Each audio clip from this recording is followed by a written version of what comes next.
Hi, I'm really happy to share with you some of the stuff that we've been doing in chemical biology. Most of the details are going to be given by my co-presenter, Jessica Kelz. Jessica is a graduate student in my lab, and she was the co-designer of this class. And Jessica got her undergrad degree at the Naval Academy and then served in the Navy as an officer before coming to grad school at UCI in the CHAMP program. And she's going to tell you about what we did. Hi, good morning, everybody. Thank you, Rachel, for the introduction. She already kind of hit on it that I'm a graduate student here. I've been involved with DTI throughout my time in grad school. I think specifications grading holds a lot of promise in improving the overall education experience for our students. And I'm really thankful that Rachel allowed me to co-design this first implementation in her Chem Bio class last quarter. So this is the first known implementation of specs grading, at least that we're aware of, in an upper division chemistry course, at least as far as we can tell, definitely in a chemical biology application. This isn't a huge class like Chem Bio or Gen Chem or some of the other lab courses, but you can see it's also not tiny like some electives might be. We had 99 students complete the course from different majors, including chemistry and biology. And one of the challenges that we found with teaching this in the past, or Rachel's found with teaching this in the past, is that it's a very rapidly changing field. So the textbook for the class was written in 2013, which isn't ancient by any stretch, but it's already missing several major developments such as CRISPR, which was first published in 2012 and won the 2020 Nobel Prize, and other relevant technologies like the nanopore benchtop sequencer, which was developed in 2014 and has had many publications using it since. So our goal with the class was to ensure that students are better able to keep up with this rapidly progressing field. And that was particularly through having enough background to read and interpret current literature and demonstrate that. So in making our grading model for specs grading, we used Bloom's taxonomy for our learning objectives, to structure the ABC criteria with increasing complexity. So our C-level grades were for identifying controls, defining terminology, recalling parts of a mechanism or structure from an image. B was to draw structures and mechanisms from memory, describe methods and apply ideas. And then A level was to explain, justify procedures in a piece of literature, predict outcomes from an experiment or design experiments themselves. And so we did a full specs implementation for our first go based on Linda Nilsson's book, which is cited on the slide here. And we had 5 assessment types, so you can see those listed. The discussions worksheets were just for completion, so it was mostly for practice. Problem sets and quizzes, a student could miss one C-level question, but would need to get at least that many for a low pass, and then answer any additional A and B level questions to at least get 80% of the questions correct for a high pass. And then for writing assignments, we had 24 total rubric items with 11 core items that were defined as critical for passing. So for a low pass, all the core and 6 others for a total of 17 out of 24 needed to be achieved.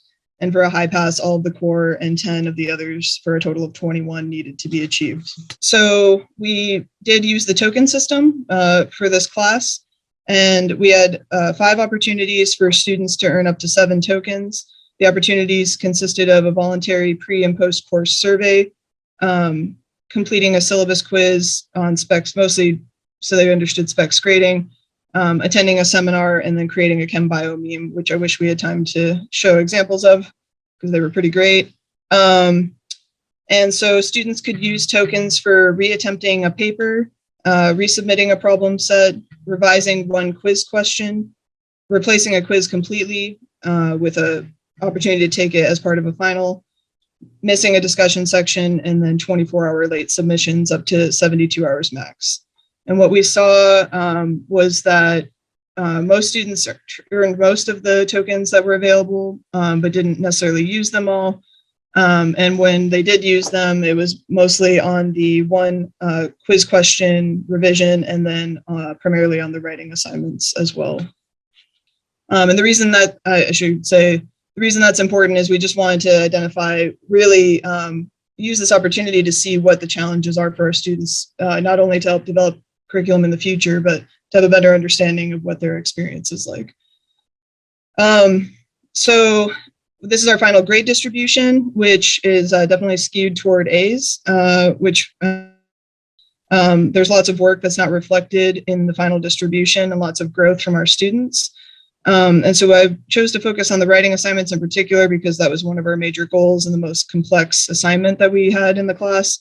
And what we see really is that most of the students needed revisions on both of the assignments in the class, with the challenge areas being citation, format and placement, discussions, controls, and conclusions. 25% or more of the class missed those on each of the assignments.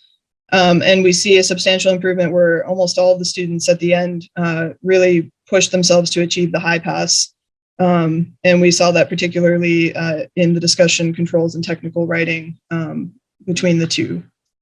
And so we took a look at what the student perceptions were just to see, do they hate specs grading or do they hate how we're implementing specs grading? And we got some interesting information out of this. We found that in terms of the positives, students really like the token system. And unfortunately, I don't have time to read through all of their comments, but they really liked the opportunity to do that and to lessen their test anxiety. And really what this came down to was that the students overwhelmingly felt like they were able to learn from their mistakes and have the opportunity to do that in the class. The things that were maybe more negative in the comments were that it increased student workload, which kind of made us chuckle because that was part of the point.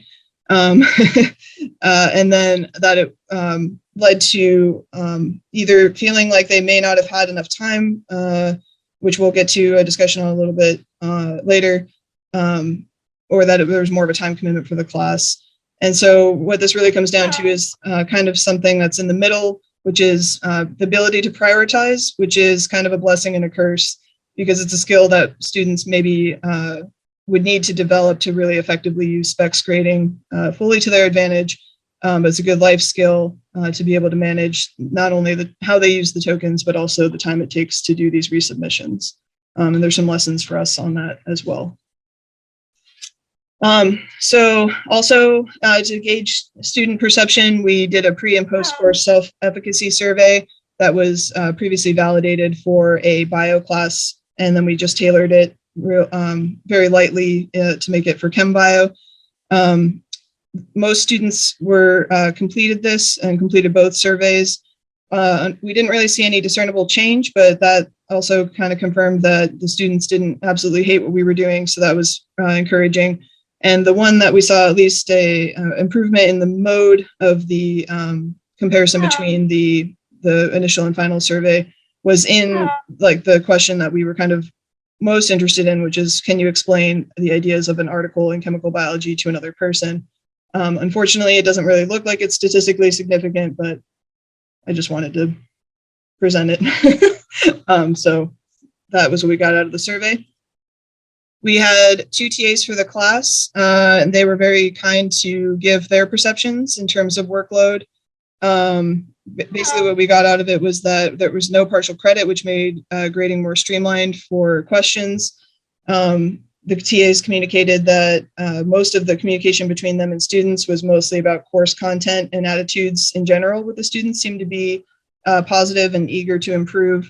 And they were happy with how the students were applying their knowledge and how it might be useful to them in future classes. The sort of mixed opinions were on open-ended questions, which is something that we featured in our problem sets and on our quizzes. It allows the students to express what they learned, but it can be really challenging to establish a pass or needs revision rubric item for every possible combination that a student could come up with. So those are things that are just kind of challenging. And then revision reflections, which we tried to have students implement. If they're done well, they can show what the students have learned and make it maybe easier to grade resubmissions, but they have to be kind of done well. And we realized we needed maybe kind of show students how to do that a little bit better.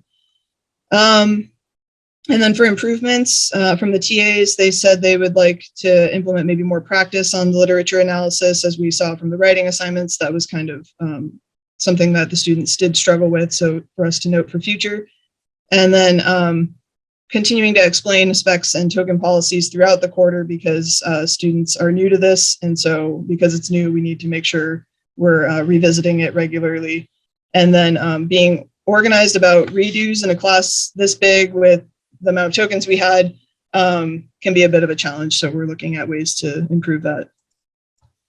And then from not to put words in Rachel's mouth, but hopefully she's talked to me enough to know that I'm not saying anything she wouldn't say herself. She felt that the students were also more engaged with the material at office hours, and that their questions were more based on the course material rather than about grades, which is definitely something we're striving for, I think, as teachers. The needs revision for students to interact with and respond to feedback on writing. And then qualitatively, the writing assignments improved drastically over the previous year without a substantial increase in grading time. And so our lessons learned from this: we were nervous about implementing this and how it would potentially impact student grades, with either being too harsh or too challenging on the students or the instructional team in terms of managing it. But overall, it went pretty smoothly. There wasn't enough time to focus on the second revision or to provide a second revision for the writing assignment. So a lot of work kind of bunched up at the end of the quarter, but that's like a management, time management or scheduling thing on our side to note.